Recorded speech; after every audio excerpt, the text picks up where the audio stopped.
Have you ever stopped to think about how much stuff lives inside your mind that was never meant to be there? How many opinions you've swallowed? How many criticisms you've carried around? How many times your peace was wrecked by something that didn't even deserve to exist inside you? We live in a world where everyone's shouting, everyone's giving their opinion, and everyone expects a reaction. But what if real power is in the silence, in saying no, in the cold strength of ignoring what has no place in your mind? This video is an invitation, a doorway for those who are tired of carrying what doesn't build them. Because there's something more valuable than sounding smart, the greatness of ignoring what doesn't deserve to exist in you. If you've ever felt like you're about to explode from all the noise, stay. What you're about to hear might just change how you protect your mind. We're surrounded by noise, and the most dangerous kind isn't what comes from outside. It's what starts echoing inside your head when you absorb everything without a filter. The flood of opinions, notifications, judgments, and headlines doesn't just fill your days, it clouds your mental clarity. The result? A mind that's always on edge, exhausted, and unable to tell what's essential from what's just noise pretending to be important. Neuroscience calls this cognitive overload. It happens when the brain tries to process more information than it can handle properly. That leads to anxiety, procrastination, and even aggression. A Stanford University study showed that people exposed to multiple streams of information at once perform worse cognitively than those who consume less, but more deeply. It's a cruel paradox. The more we try to stay informed, the more disconnected we become from ourselves. And the worst part? No one teaches us how to filter. We grow up hearing knowledge is power, but no one tells us that power can also corrupt, especially when it's not processed with awareness. The algorithm decides what you think, the feed decides how you feel, and your attention gets hijacked like a resource to be exploited. Little by little, you become a prisoner of an overstimulated mind, always reacting, always trying to keep up, but never truly at peace. And in the middle of that chaos, people start to believe that overthinking is a sign of intelligence, when really it's just a more polished form of confusion. There's a huge difference between being informed and being awake. And what we're seeing today is an epidemic of minds that are full but unfocused. People are constantly consuming data, like the amount of information could somehow fill the emptiness inside. But instead of filling it, this overload creates a quiet kind of mental exhaustion, like a computer running too many programs at once, freezing under the weight of processes it never asked to handle. The scariest part? This has become normal. Mental confusion has turned into the new silent standard of productivity. Modern psychology calls this information anxiety, a constant feeling of being behind, unprepared, or uninformed in the face of everything you haven't read, watched, or commented on yet. It creates a fake sense of urgency where nothing is truly important. It's the addiction of knowing just to know, turning knowledge into noise. And while the human brain is impressive, it has limits, and when those limits are pushed, what should expand you starts to crush you. The faster the world demands you move, the less room there is for depth. But the most dangerous result isn't just stress, it's the fragmentation of thought. People who no longer know what they believe because they jump from one idea to the next. People who absorb without reflecting, who consume without integrating. And little by little, they lose touch with their own essence. When knowledge becomes a goal in itself, we lose the ability to choose what truly defines us. It's not the overload that makes us stronger, it's discernment. But that word still isn't fully understood, at least not by those who take pride in never being out of the loop. Wisdom isn't about knowing everything. It's about having the greatness to ignore what doesn't deserve to live inside you. Knowing how to ignore is more sophisticated than trying to look smart. Because the truly wise don't waste time replying to the noise of the mediocre. They silence it with indifference. This modern obsession with being well-informed has created a generation that confuses knowledge with accumulation, as if reading everything, watching everything, and having an opinion about everything were signs of intelligence. But William James nailed it.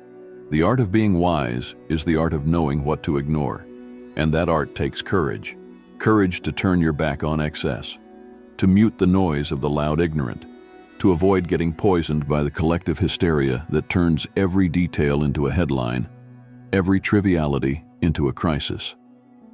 Knowing too much without discernment is like eating everything you find on the ground. You fill your stomach, but kill your spirit. A wise mind isn't cluttered, it's clean. And cleaning means throwing things out. Seneca, the Stoic, once said, "Life is long enough if you know how to use it."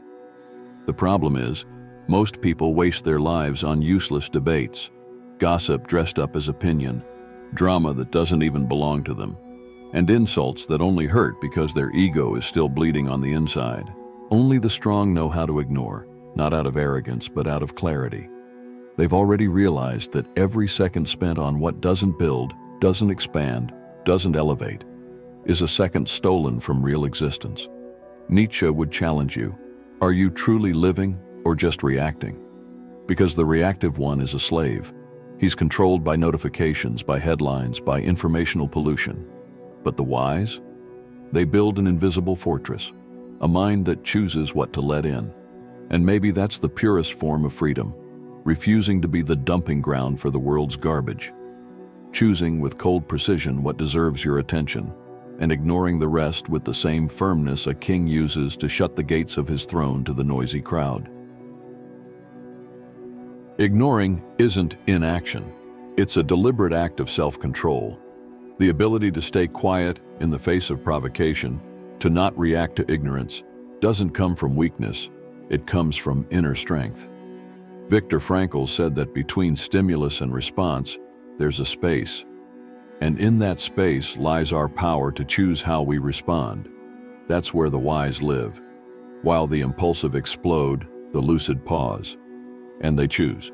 That choice doesn't happen by accident. It's trained with awareness, and it demands a kind of maturity only pain and self-knowledge can bring.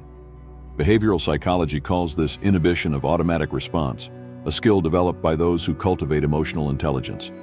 It's not about repression, it's about choice, choosing not to react so you don't lose yourself.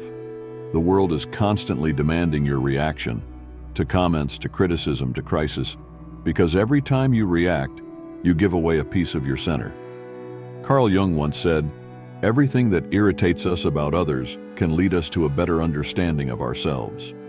So what triggers you isn't about them, it's about what's still unresolved inside of you. That's why the silence of the wise is so unsettling. It's not passive, it's a psychic shield, a space where the ego is tamed and the soul breathes. It's not arrogance, it's discernment. The wise have already realized that not everything deserves a response, because not everything deserves to stay within. It's an inner practice of mental hygiene, choosing where to put your energy, where not to, and accepting that every choice comes with a cost. And in a world that reacts on impulse, those who choose silence gain power, not loud power, unshakable power. Ignoring what doesn't deserve space inside you isn't just a nice philosophy. It's a skill that needs to be trained like a muscle. And the first step is to stop reacting automatically to everything that tries to grab your attention. Not every message needs a reply. Not every criticism deserves a defense. Not every noise was made to be heard. Instead of asking, "How should I respond to this?" start asking, "Does this even deserve my response?" That shift in logic alone is a powerful filter. The second step is doing a serious mental detox. That includes people, social media, environments, content, and habits. Unfollow profiles that feed your ego or trigger comparison. Cut down on compulsive info consumption. Be selective about the conversations and topics you engage with. Learn to say, "I don't care," with the same confidence you say, "I'm in." What you consume shapes how you think, and your mind wasn't made to be a landfill for emotional junk. And finally, develop what I call an inner throne posture. Picture yourself as a king or queen inside your own mental fortress. Not everything gets in. Not everyone gets access. Not all energy is welcome. That might sound symbolic, but it's actually practical. Throughout the day, ask yourself, is what I'm about to take in building me up or breaking me down? If it doesn't build, ignore it. If it pulls you down, reject it. Ignoring, at its core, is about choosing who you want to become. And no one evolves while constantly reacting to everything as if nothing matters. Maybe the hardest part of all this isn't learning how to ignore. It's accepting that a lot of what we've carried until now should have never been inside us in the first place. We weren't taught to filter, we were conditioned to absorb. That's why so many people still confuse reactivity with authenticity, shouting with presence, information with wisdom. But now you know, silence isn't absence, it's a choice. It's a quiet declaration that your peace matters more than winning an argument. From here on, the question is no longer, what should I ignore? It's, what am I still allowing to stay inside me, even though I know it's destroying me? That question isn't easy. It takes courage. Courage to reevaluate your habits, your reactions, your distractions. Courage not to blend into the noise of the world. And above all, courage to protect what's still pure, clear, and essential inside of you.